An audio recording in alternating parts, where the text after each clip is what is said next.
दोस्त बहुत से ऐसे लोग हैं जो स्टॉक मार्केट में आना चाहते हैं, लेकिन उनको ये नहीं पता कि वो स्टार्टिंग कैसे करें, किस स्टॉक की बाइंग करें। यहाँ पे कई प्रकार के स्टॉक हैं और काफ़ी लंबी चौड़ी लिस्ट है। तो यहाँ पे ऐसे में जो बिगिनर हैं उनको सबसे पहले लार्ज कैप के स्टॉक में ही बाइंग करनी चाहिए। अब लार्ज कैप के स्टॉक की बाइंग क्यों करनी चाहिए, उसका एक रीज़न है। क्यों रीज़न ये है कि वो टॉप 50 कंपनियां हैं। जैसे हमारी ये निफ्टी 50 है, तो इसमें आप देखेंगे इसमें टॉप 50 कंपनियां हैं, चाहे वो बैंक की हो, चाहे वो फाइनेंस की हो, चाहे वो ऑटो की हो, चाहे वो किसी अदर सेक्टर की हो। इसमें टॉप 50 कंपनियां हैं अपने इंडिया की। तो ऐसे में क्या है, एक तो ये इन स्टॉकों में वॉल्यूम बहुत अच्छा रहता है। तो इनमें वॉल्यूम होने के रहते आप डेली देखेंगे इसमें जो अप एंड डाउन होता है, तो उससे आपको इसमें बाय करने सेल करने में कोई दिक्कत नहीं आती। अगर आप इसी के अलावा कोई पेनी स्टॉक खरीदते हैं, पेनी स्टॉक वो स्टॉक जो 100 रुपये या 50 रुपये से नीचे हैं, उनमें आप देखेंगे सबसे बड़ी दिक्कत वॉल्यूम की आती है।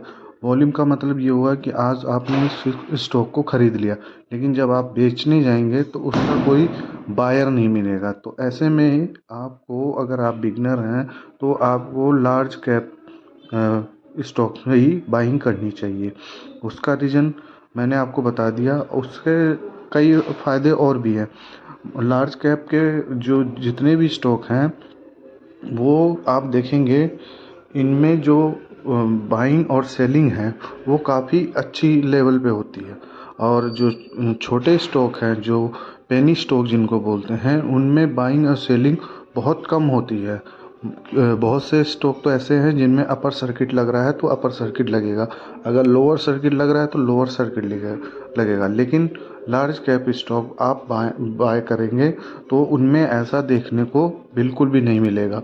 और उसमें आपको वीकली या मंथली, जैसे भी आप जिस तरह से भी आप बाइंग करना चाहते हैं या इंट्राडे करना चाहते हैं, आपको उसमें वॉल्यूम मिल जाएगा। प्राइस का अप डाउन आपको पूरा देखने को मिलेगा। मान लीजिए अब मैंने यहाँ पे इन्फोसिस का ये जो चार्ट है, इसको आप खोलेंगे, अगर इन्फोसिस का चार्ट अगर देखेंगे तो आप देखेंगे इन्फोसिस का जो आज का प्राइस है, इसमें काफ़ी बड़ी वॉल्यूम में बाइंग हुई है। ये स्टॉक आज काफ़ी अच्छे लेवल पे गया है, करीबन 100 पॉइंट यानी 100 पे ऊपर नीचे हुआ है।